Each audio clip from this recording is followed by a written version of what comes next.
Hayda.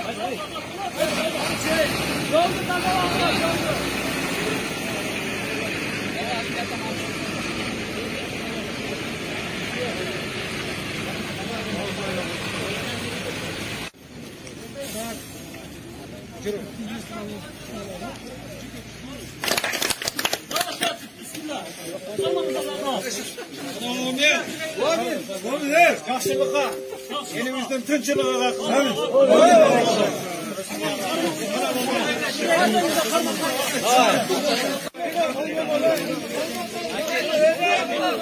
Hazır 17:40 saat Batken İsfana boş İsfana yolu açıldı. 4 köçe açıldı.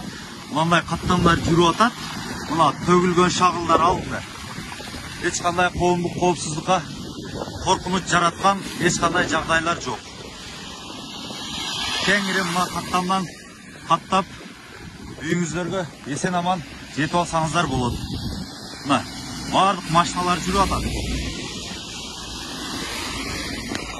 Мына 4 көчө.